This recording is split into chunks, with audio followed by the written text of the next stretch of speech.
I mentioned Nick Gulas. I've got to ask about George. Is he? Everyone says he's the worst wrestler of all time. Any George Gulas stories? Well, you'll like this one. Cool. George fancied himself a basketball player, but I'm from Indiana, from the largest high school gym in the world. So all I ever wanted to do in life before being a wrestler was be a basketball player. So Georgie, he would have the body slammers. So they'd feed George the ball. And I remember then they would have if like they was in a high school, then when the game was over, like the game, let's say the game was 3-5, and then they'd put the ring in after that. But George was so mad they got beat that he took his ring and went home. I remember George would chop guys, and he'd get mad because he'd say, "Daddy, they're hurting my hand." And he was always nice to me, but he's the epitome of what you should not be in pro wrestling. He was about 6'5". Oh, that sweetheart Bobby Eaton had to be tag team partners with George. I remember Bobby was going to go to Atlanta, and all of a sudden his car was broken into, and all of his bags and everything were stolen. So Bobby had to stay at Nashville.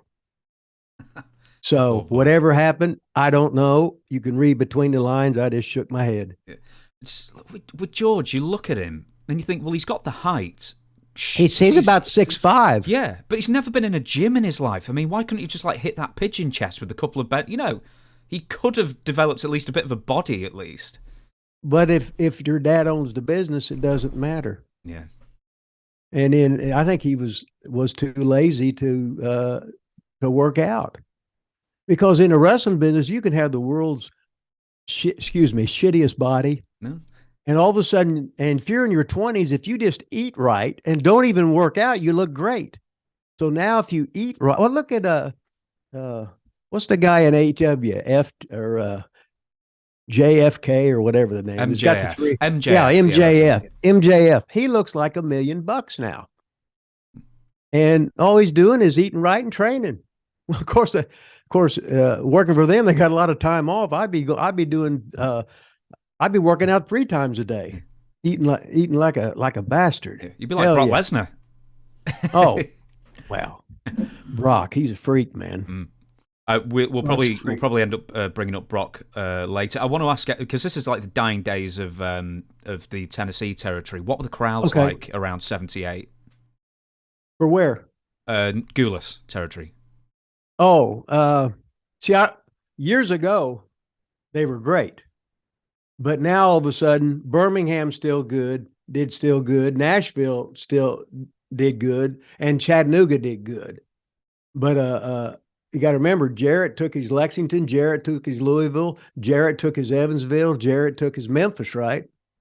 So Kojo and Gypsy Joe stayed with Nick. A lot of guys were loyal to Nick.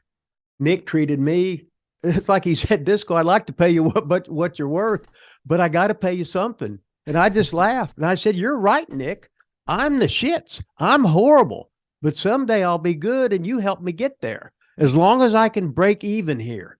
That's all I want to do, break even, because I'm going to get a little bit better. I'm going to meet all these veterans, and they would take me under their wing because I didn't go to a wrestling school.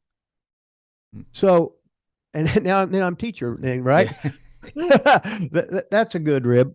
But they'd take me under their wing because they knew I was doing the best I could, and just to help me out. Like if I was married to you in the ring all week, we'd practice a sunset flip and a backslide. The next week we would do something else, and pretty soon, then I'm learning how to be a baby face, and I'm learning how to be a heel, and I'm just shutting up and loving every minute of it. For a while, I was sleeping outside Randy Savage. He was living with his girlfriend, and I was living outside of his room, where he lived, on the floor with a blanket. And the heat would come underneath it. I didn't have any money.